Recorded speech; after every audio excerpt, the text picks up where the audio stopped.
साथियों, युक्तिसंगत प्राणायाम करने के लिए पिछली वीडियो में हमने पतंजलि के प्राणायाम सूत्र की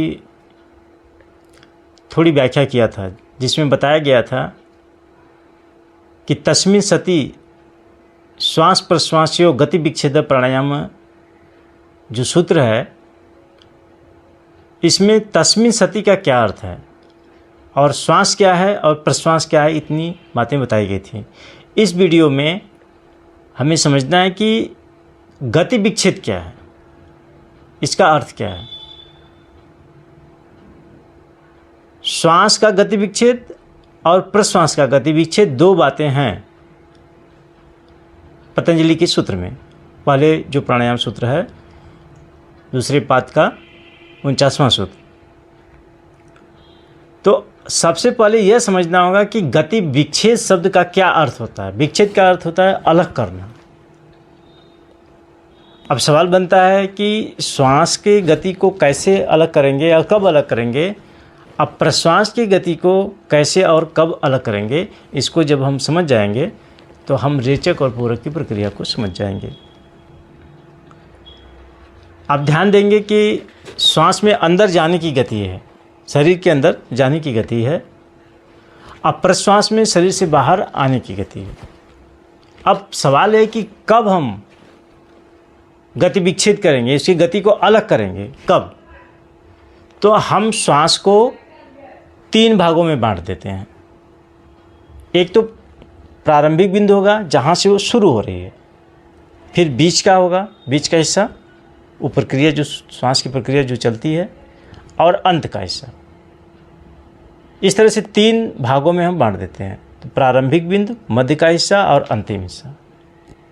तो आप ध्यान दीजिएगा कि बीच में हम अगर श्वास की गति विच्छेद, गति को अलग करने की कोशिश करेंगे तो श्वास की प्रक्रिया जो हो रही है, स्वतः हो रही है, जो बायोलॉजिकल लॉ से हो रहा है, उसमें हस्तक्षेप हो जाएगा, जो ठीक नहीं है, वो विज्ञान सम्मत नहीं होता है। क्योंकि वो नेचर के द्वारा हो रहा है और नेचर्स लॉ में हम हस्तक्षेप नहीं कर सकते हैं, उसके नियमों में हस्तक्षेप नहीं कर सकते हैं, वो विज्ञान विरुद्ध है। और अंत वाले बिंदु पर आप ध्यान देंगे कि वो प्रोसेस ही खत्म हो गया, वो प्रक्रिया ही खत्म हो गई। यानी श्वास जो शुरू हुई थी अब अंत हो गई है, तो जो बीत चुका है उसमें हम क्या कर पाएंगे, वो तो बीत चुका है ना।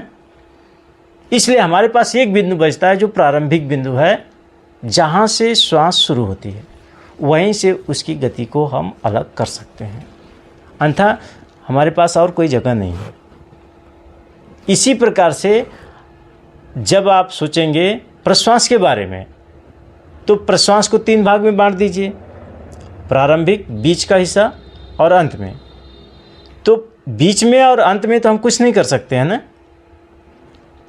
प्रारंभ में ही हम उसकी गति को अलग करेंगे। तो इस प्रकार से श्वास और प्रश्वास की गति को अलग करने की जो प्रक्रिया होगी वो कहाँ से होगी, श्वास और प्रश्वास के प्रारंभिक बिंदु से ही होगी।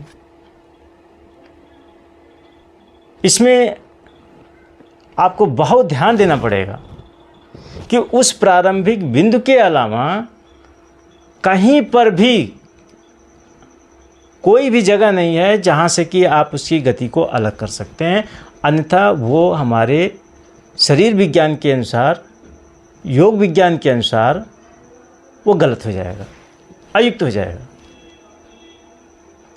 अब समझते हैं कि श्वास का गति विच्छेद कैसे करेंगे, ये महत्वपूर्ण सवाल है। तो इसके लिए सबसे पहले हमें श्वास के प्रारंभिक बिंदु को और प्रश्वास के प्रारंभिक बिंदु को समझना पड़ेगा, अनुभूति करना पड़ेगा आपको। तो सबसे पहले आप ध्यान देंगे श्वास पर, एक विपස්සना करेंगे 2 मिनट का, कि श्वास अंदर गई, खत्म हो गई। खत्म होने के बाद क्षण मात्र के लिए वो रुकती है, 5 पॉइंट, उसको शास्त्रों में वामन बिंदु कहा गया है। वहाँ न तो श्वास होती है न प्रश्वास होती है, श्वास अंदर चली गई और समाप्त हुई, तो उस बिंदु पर जहाँ न तो श्वास है न तो प्रश्वास है, उस पर ध्यान देना पड़ेगा। और इसके बाद प्रश्वास शुरू होता है, तो जब प्रश्वास शुरू होता है वही प्रश्वास का प्रारंभिक बिंदु है। इसे आपको ध्यान दे करके समझना होगा।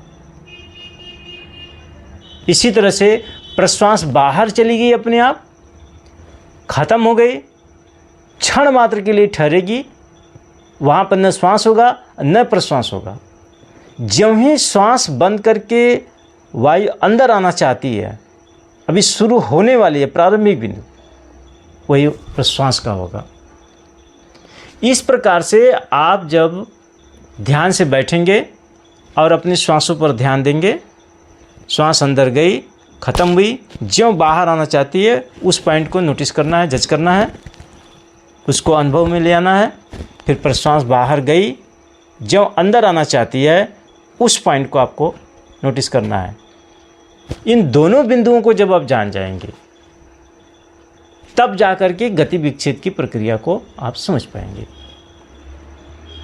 तो इस तरह से उस वामन बिंदु को आपको समझना है, जहां न तो श्वास है और न ही प्रश्वास है, प्रकृति वहीं रुकी हुई है।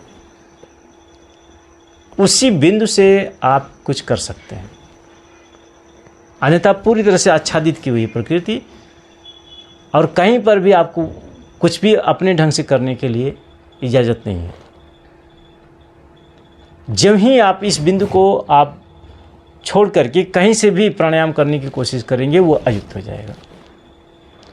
इस प्रकार आप समझ गए होंगे कि श्वास प्रश्वास का गति विच्छेद कब करेंगे, उसके प्रारंभिक बिंदु से ही करेंगे। इस चीज़ को कोई भ्रम नहीं होना चाहिए कि अन्य जगह से हम प्राणायाम कर सकते हैं। अब अगला सवाल है कि गति विच्छेद कैसे करेंगे, तो ये अगली वीडियो में हम बताएंगे। और प्राणायाम को ठीक से समझने के लिए आप प्राणायाम प्रकाश नाम की इस पुस्तक को खरीदें। ये अमेजन और फ्लिपकार्ट पर उपलब्ध है। साथ ही आप हमारे यूट्यूब चैनल को सब्सक्राइब करें ताकि वीडियो आप तक आसानी से पहुंच जाए। धन्यवाद।